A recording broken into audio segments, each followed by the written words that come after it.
Hello, good afternoon, good morning, good evening, wherever you're watching me from. My name is Adelowo Adesina, and you're on to Between You and Me. This is another edition of Between You and Me, and on this edition, we're going to be having so much learning, so much unlearning, and so much relearning, just like we usually do. My name is Adelowo Adesina. We may not be where we actually wish to be now, but the good news is that where we are will definitely lead us somewhere if we do not give up. We'll get somewhere, we'll go, as long as we are determined, as long as we know where we are going. Tomorrow is going to be the 1st of September, and it's an evidence that there's always a new beginning. There's always a time for, starting again. There's always a time for reflecting and choosing the right thing to do, what works for everyone. And I think that's the idea of all the beginning and the end. For everything that has a start, there would always be an end. The last episode of Between You and Me was when we learned our voices. It talked about how our voices matter, especially in women pleasure. So today we're going to be, and we had Dr. Yinka, which was really a very wonderful conversation, an interesting one as well, where we learned and unlearned as well. Like I mentioned, this program is not just for people to come and talk just for talking's sake. It's a way for how it's all about impacting societies, all about impacting our community. It doesn't matter how small or how low we think our voice is. There's something it's actually doing. There's a message it's passing. When each and every one of us is able to light our candle and not put it under the bushel, we were able to raise it. At the end of the day, there will be so much light in the world, and that's the essence of this program, to shed light on people's paths, for people who had been in a situation before, telling us how they navigated, how they were able to get through that situation. There might be someone listening or who may be watching afterwards and then say that, oh, I think I'm in this same situation with this person, and if this person can do it, if this was how they made it, definitely I can make it as well. And it's not just all about bad stories like we always say. It's also about the good times. Life is not just about the downs. There are also the ups. There are also, it's filled with ups and downs, beautiful, good, bad. So a mixture of everything actually make life awesome. And that's why we're here. It's not just about the bad times, also about the good times. Share with us your good times, the beautiful times, and to give hope to people that, yes, if I am having a good life, definitely you all as well can have a good life. On this note, I'm going to be bringing on our guest. How are you doing, sir? I'm very well. The Lord has been good to me. Good to know. Good to know. As always. Today we're going to be talking about finding balance. How do we find balance in a world that's filled with so much expectations? We have to be here, we have to be there. Talk about family, talk about career, talk about religious obligations, everything all together. And then how do we come to a place of rest, like knowing that, okay, this is not so much of trouble for us? And that's why today we are having our most special guest of honor, Venerable Adelowo Adesina. You are welcome once again, sir. It's my pleasure to have you here. Thank you very much, Adelowo, for inviting me. I am honored. I mean, they say 7 billion people in the world today, and for me to be singled out and be asked to speak with your audience, I'm honored, and I thank you for granting me your platform to talk on finding balance. Thank you, sir. Okay, so in finding balance, we're going to be starting with looking at, we see that you've been in this world for quite a while now, and would like to start from that note of when you were growing up and how things now and this time. What are the things that you noticed that helped in those days, and you think are no longer in place now? And what are the things that you think are in place now that you think would have helped in shaping people's life more in the time when you were growing up? And there are so many things like today's interesting that I know that are no longer, that if you do now, if people do now, it's going to be like abuse of power, abuse of authority, those things like that.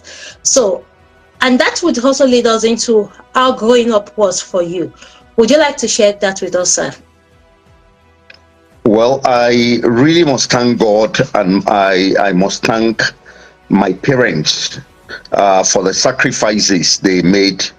I had a very privileged background.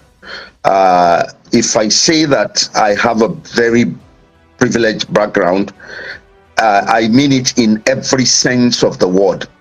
Come the 5th of September, by the mercies of God, I will be 69 years old. 5th of September, I'll be 69 years old. Unusually, in the time I grew up, I went to a nursery school. I started school at the age of 3. I went to Mount Carmel Private Nursery School in Ebutemeta. At that time, it was a Catholic school run by Irish nun. So you can't say that I grew up with silver spoon in my mouth. But it's nothing but the grace of God. So when you see me post on social media, you will see my mantra is grace given. I am entirely and solely a product of grace. So I started school at the age of 3.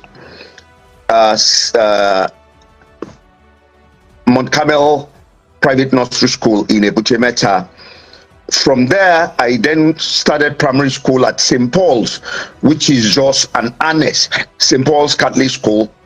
From St. Paul's, I went on to Aberdeen Primary School at the University of Ibadan. So when I say God has been gracious to me all through life, God has been really extremely gracious to me. From Aberdeen, I went to secondary school. I went to Egbado College in Laro. I finished secondary school in 1975. I wrote my school cert in May-June 75, and by September 1975, I was already in England at Arnold and Carlton College of Further Education in Nottingham to do my A-levels. From doing A-levels, I went to Loughborough University, where I did my first degree. I stayed on as a research assistant in the university until I came back to Nigeria in 1982. And even from there, it has been from grace to grace and glory to glory. Most people my age didn't have the kind of background I had. So I'm telling you, I'm just a product of God's grace. I'm a product of God's grace. So what were the things that were prevalent in my growing up? In my growing up, values was, when I say values were important. Moral values, ethical values were very important. Discipline was very important.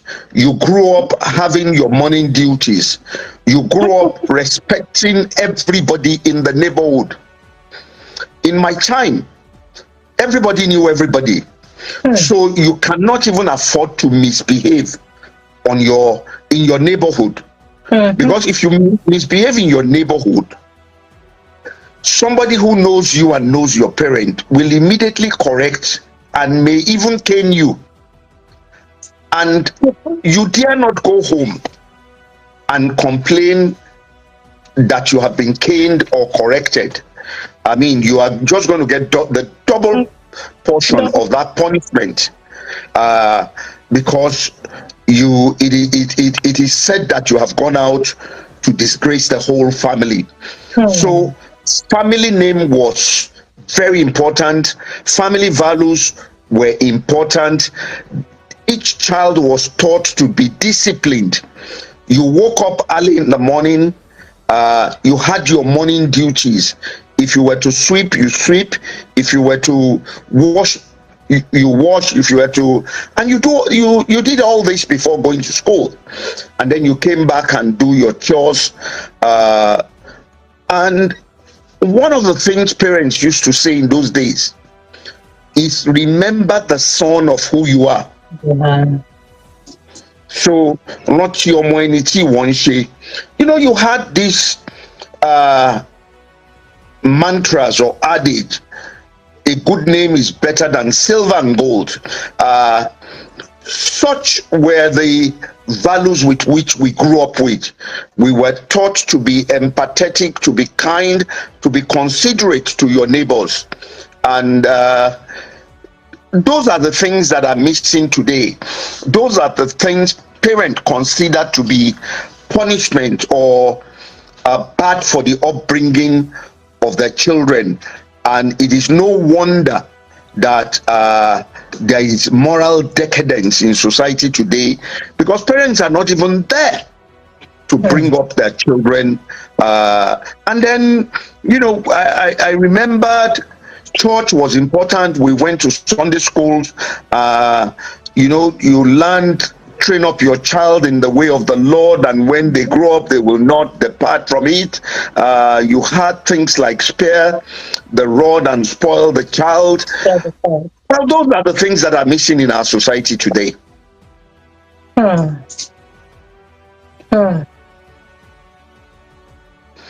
You were brought up, character first. These days parents will engage lesson teachers for their children, but in those days you were brought up to be a whole person. Your body, your soul, your spirit was cared for. These days, all parents cared about was the academic growth of their children. So they groomed them in school. They want double promotion. And these are not the right things, nor the proper way to bring children up. And we are paying very, very dearly for it. Yeah, I agree with you, sir. At a point you mentioned that empathy, discipline were those things that were used to bring you up during your days. So would you say that those are no longer in place these days, or is it that it has reduced drastically?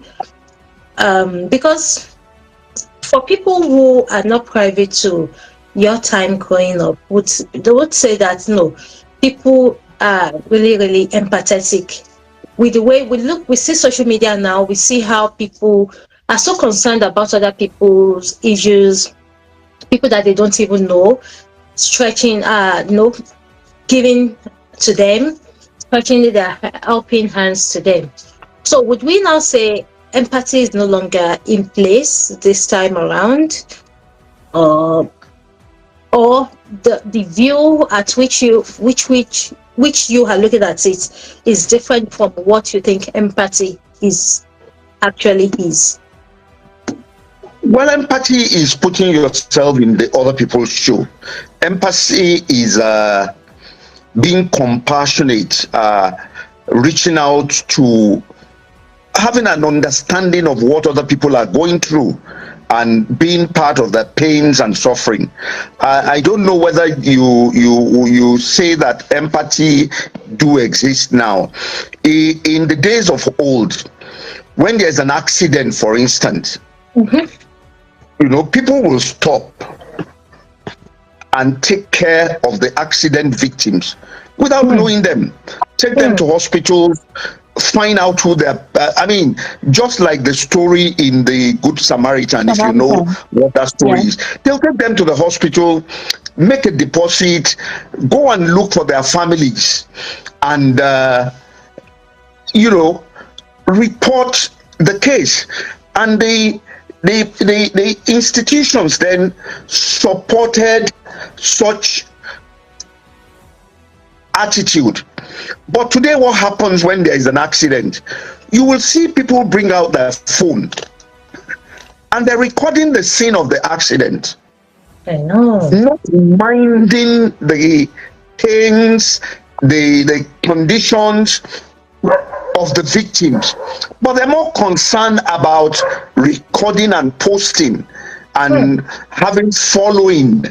So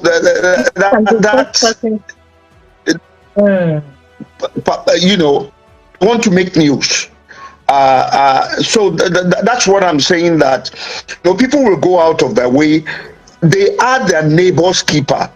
You know who your neighbor is, and you are concerned about their safety, about their security. These days, if your neighbor is being robbed, it is none of your business. But in those days, everybody came out. You had neighborhood watch, you had vigilante. So you may not have pipe-borne water in your house, and you will go. Your neighbor will either do a pipe outside where the whole neighborhood can draw or fetch water from. But these days you have pipe-borne water in every room, in every toilet, in every nook and crannies of your house, and your neighbors don't even have water, and it's none of your business. So the value emphasis, maybe they're different. From my generation, I say, at first we had values. Value then got corroded. Now value is completely eroded. It doesn't exist. The only thing we value now is money. You are respected for, when people meet you, the first question they ask you is, where do you live? To know the area of town you live. What do you do? They look at your car, they look at your dressing, they look at your shoes, your belt, your watch, and you are assessed, and a value is placed on you on those material things. That's true. Thank you for sharing your growing up with us, and that's a lot of things. So much so emulates there. There are so many questions there, but because at some point you said you were in Methodist in Lagos, and then back to Aberdeen in Ibadan. But I wouldn't want us to talk so much. I was just in my head thinking that, how did that happen? Primary school here, primary school there as well. But let's move on to priesthood. What was the turning point that led you into priesthood? Because all this that you're growing up now, you were more into schooling, education, traveling, and then how or why then did you decide to go into priesthood? We were grounded in the Anglican faith all along. I got baptized on the 8th day at Holy Trinity Anglican Church, Ebutero. We were living growing up as a child. We were living in Ebutemeta, and then we will cross with the ferry or sometimes drive to church at Holy Trinity, Ebutero. And then all the while that I was even in school in England, I was in the Anglican, I was a member of the Anglican Student Union. When I came back to Nigeria in 1982, I joined Archbishop Vining Memorial Church GRA Ikeja, when I was in secondary school in 1973. So I've been a member of that parish or that church for over 50 years. And I've been, so I've been a church person. Let me interrupt a little, sir. So that's through the parish you had, Archbishop Memorial? Well, I'm leading you somewhere. Okay. I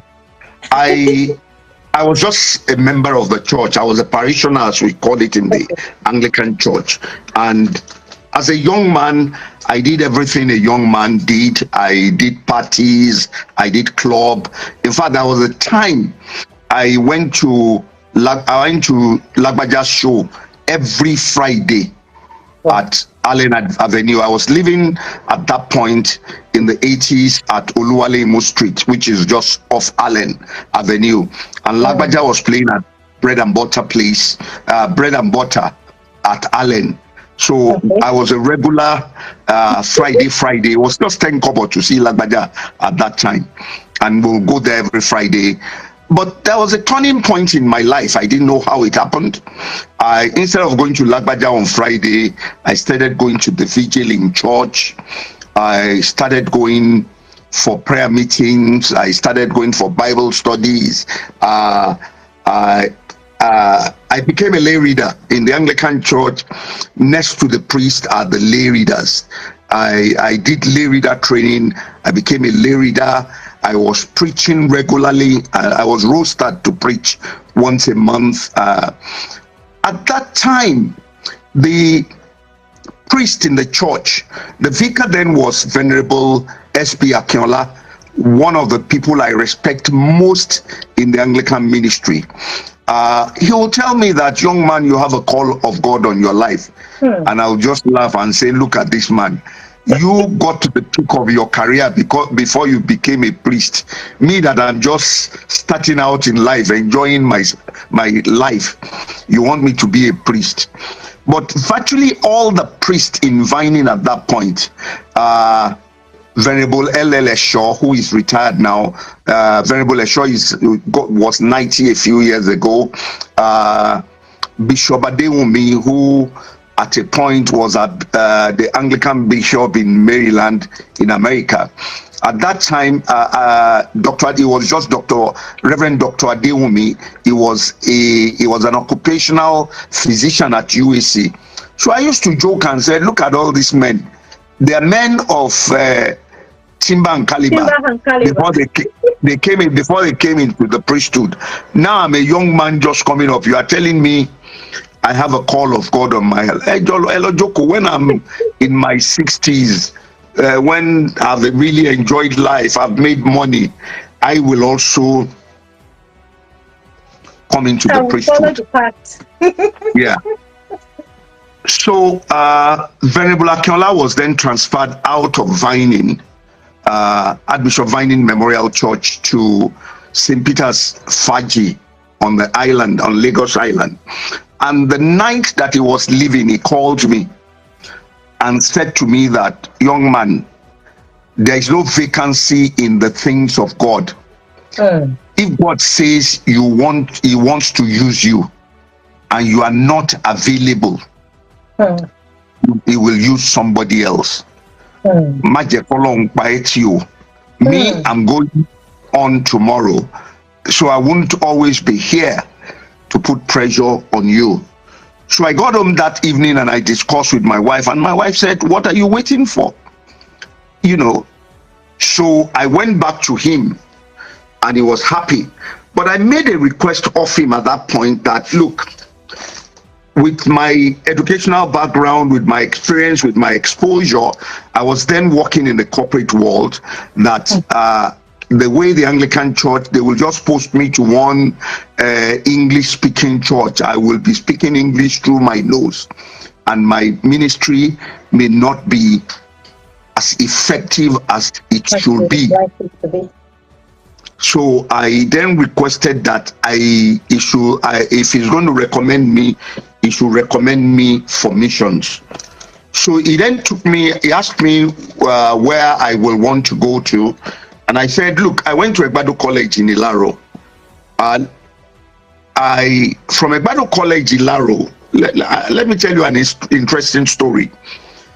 The principal, I went to do my A-levels in Nottingham. There was an Englishman who taught at Egbado College Ilaro before I got in the 60s. His name is Mr. Humphrey. Okay. When I got to Nottingham, he was a director in Nottinghamshire of education. So when I went to him and said I went to Egbado, he was really, really happy. So he was one of those people who signed the form with which I went to Loughborough University. And I went to Loughborough University because my father's senior brother, we have a family tradition of going to school in England. My father's senior brother actually went to Loughborough. He graduated from Loughborough in 1953. He did mechanical engineering. It was just Loughborough College of Technology then. It wasn't a university then. I went there because he went there. My father went to Hull College of Technology. So we have a long tradition of going to England.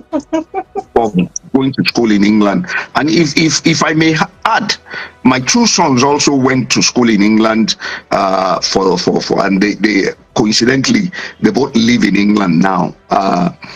So we have like a 4-generational thing. So it was the principal of Egbado College, Mr. Humphrey, that signed my recommendation to go to Loughborough University in England. So I'm a very, very proud product of Loughborough University. Oh, alumnus. Okay. So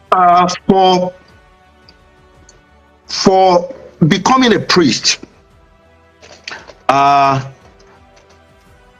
was then taken to the Diocese of Yewa by Venerable S.P. Akinola. Venerable Akinola at that point was a very influential man in the Anglican Church because he was the Secretary General of the church. He introduced me to the bishop. The bishop made his inquiry and then recommended me to go for training in Emmanuel College. So I'm a seminarian. I went to theological school for 4 years. Well, though sandwich. I went to Emmanuel College in August, I think 1997. I started I started my theological training in Emmanuel College in August 1997. One of the tradition of the college is that in a first year student will be made the bell boy. I was made the bell boy in my year. I was the bell boy in my year. That's in August 1997.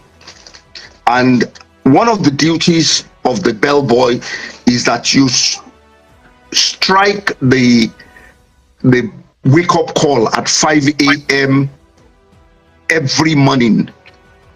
The first time I went to make the wake up call, I broke out crying because in August 1967, I had been on holidays in Emmanuel College. My late grand uncle, Bishop Adelowo Adesina, was the first African principal of that college. He was a Methodist priest. He became a Methodist. So I went on holidays at Emmanuel College.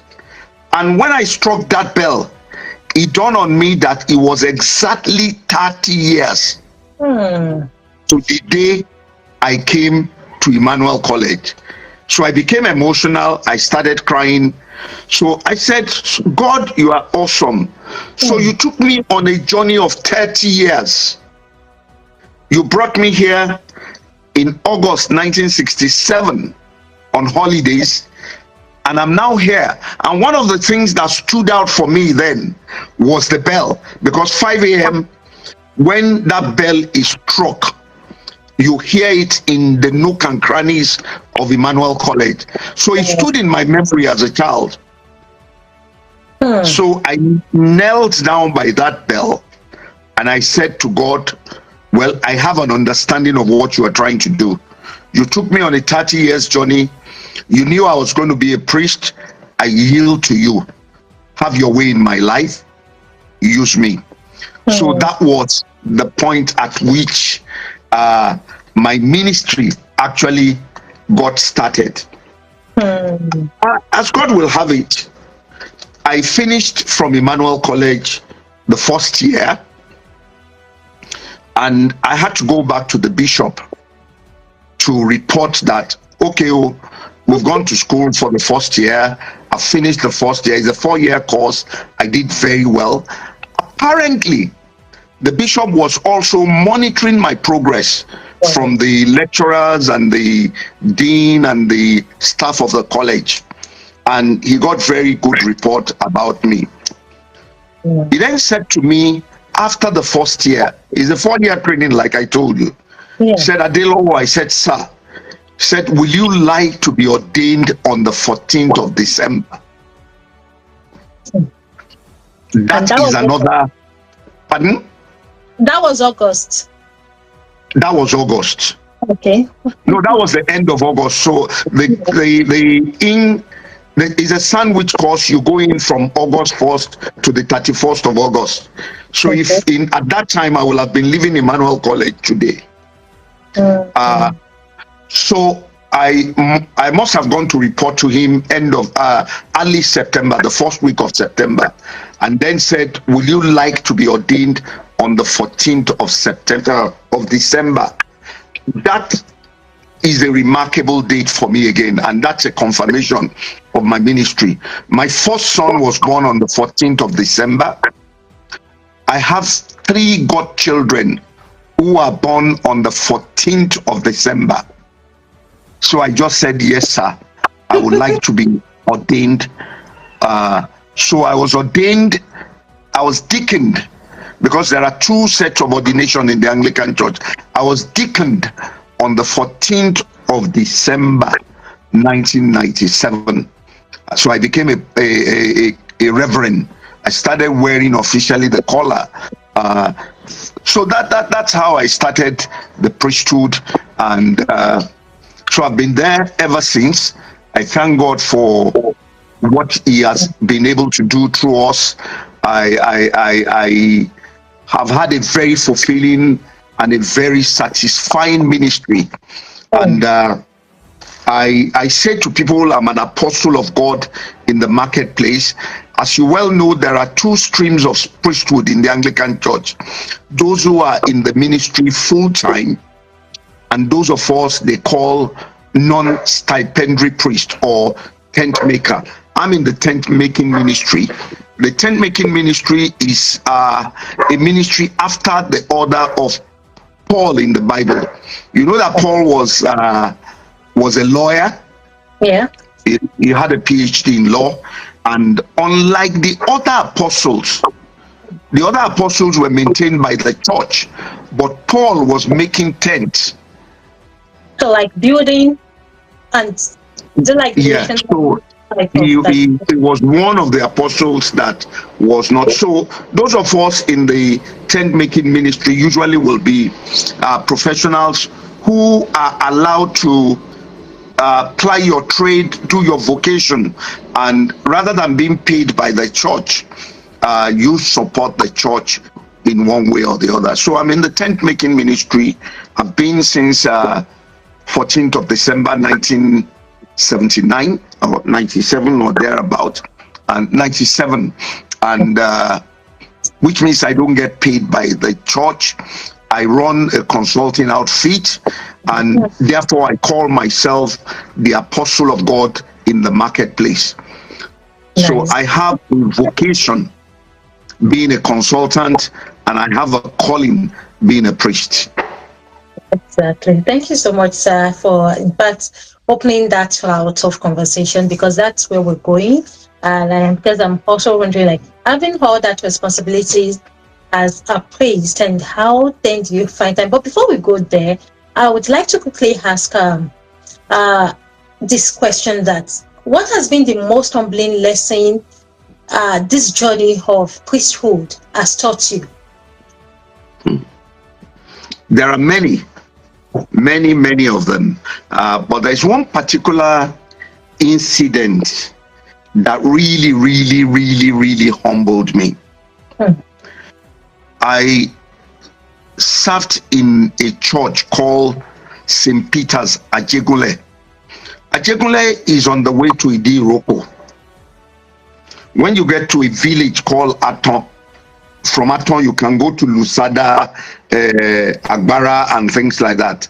The very next village to Aton is, you branch there and you drive to Ajegunle. I served as the vicar of that church for 6 years. And the tradition in the Anglican Church is that you get what we call an assessment.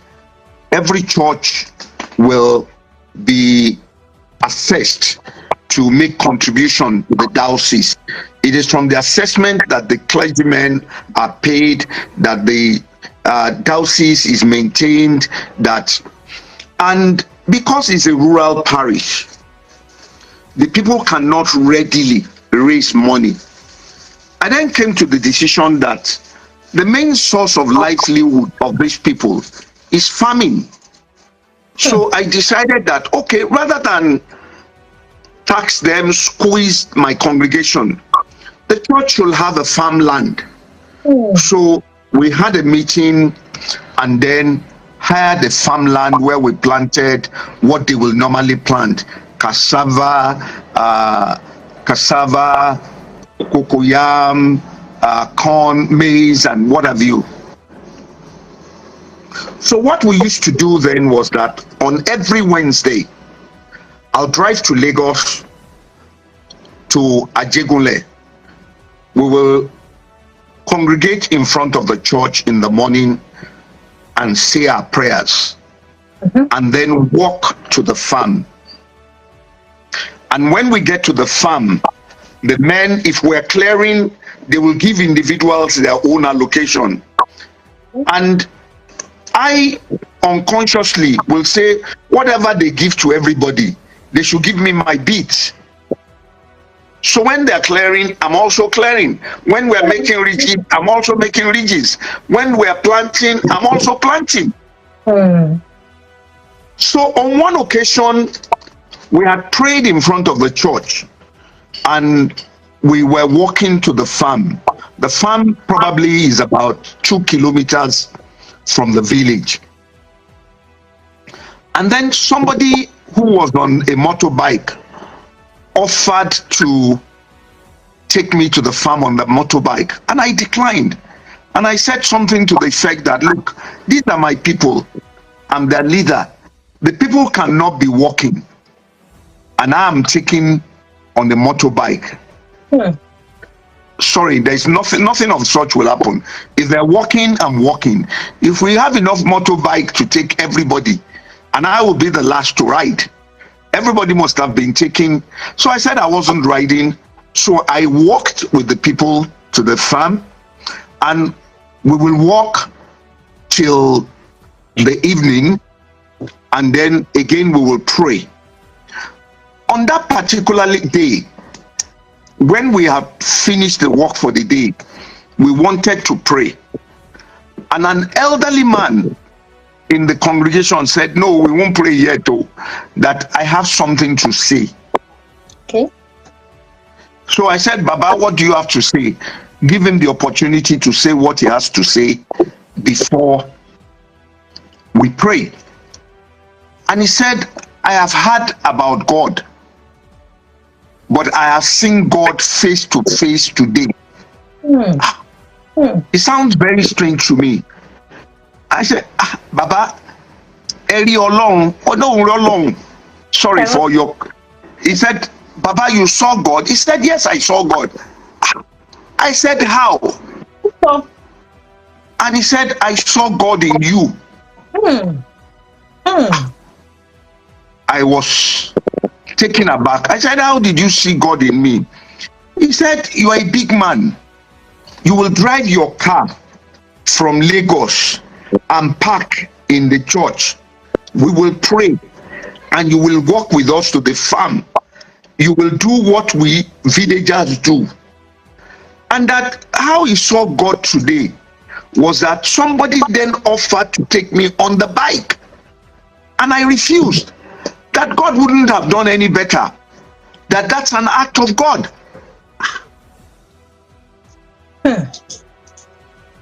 I was humbled in the sense that I then asked myself, okay, I did something right on this occasion. How many other things have I done wrong That they have noticed. that they have seen, that they have not said anything? Okay. Because it is because this one is right that the man is talking. So it really humbled me. It made me to be very conscious of my actions, my utterances, my courage, my character in any public gathering, because indeed I'm made to understand that I am an ambassador of Christ. And then in the villages, as Paul put it, we are the epistle. Some of them cannot read. It is what you do that is the gospel to them. So that was a very humbling experience for me and to me. Thank you so much, sir. That was so instructive. Like, the people see much more of what we do than we even notice ourselves. They may not say anything. Maybe some people might even be privileged, just like you, sir, to have that opportunity to hear from them, but people won't talk. But so much things are happening that they are taking notes of. That's very that's actually the bit that got me.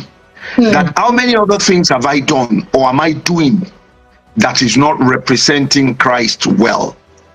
So for all of us, we should be mindful of the mantra, what will Christ do in all and every situation?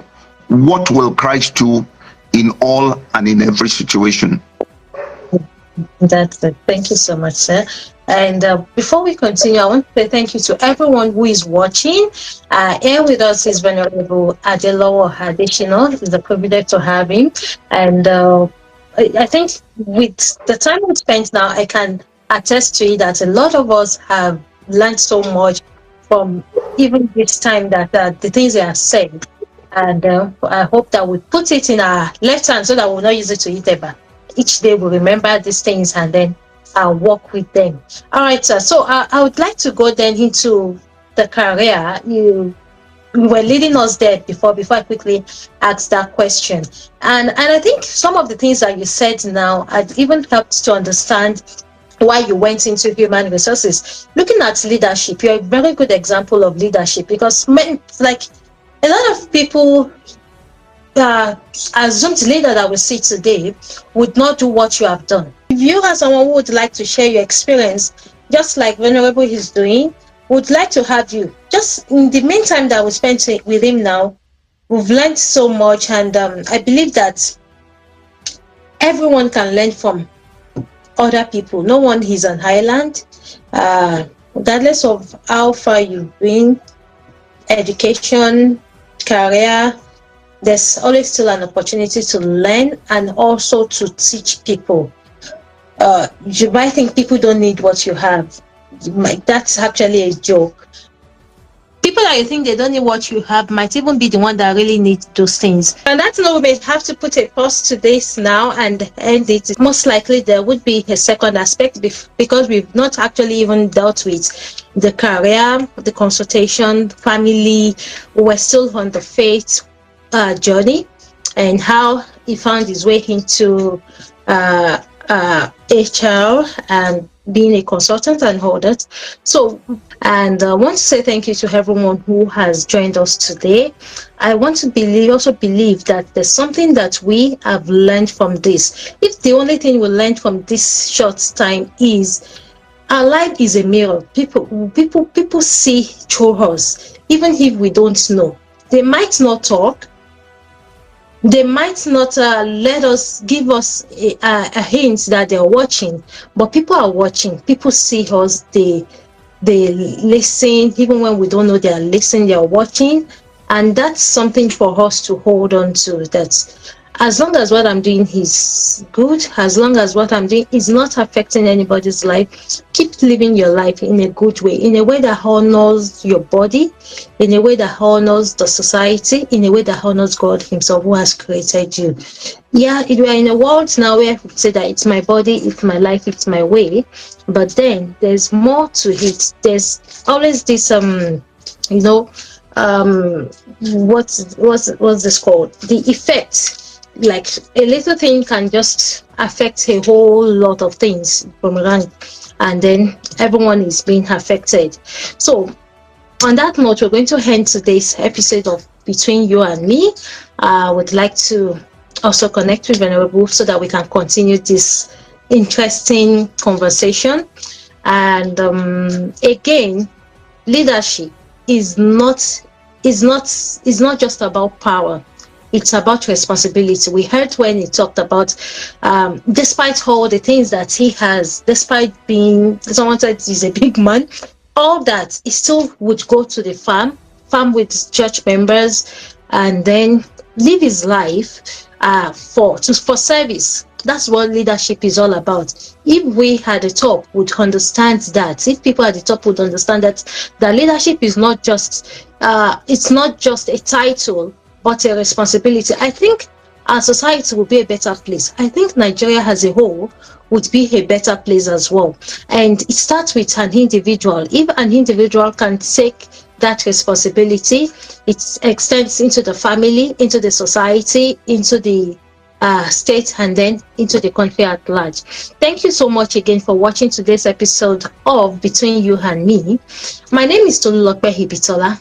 And till we come your way again, most likely that might be next Sunday, depending on Venerable's schedule. Otherwise, would let you know till we come your way again. Take care.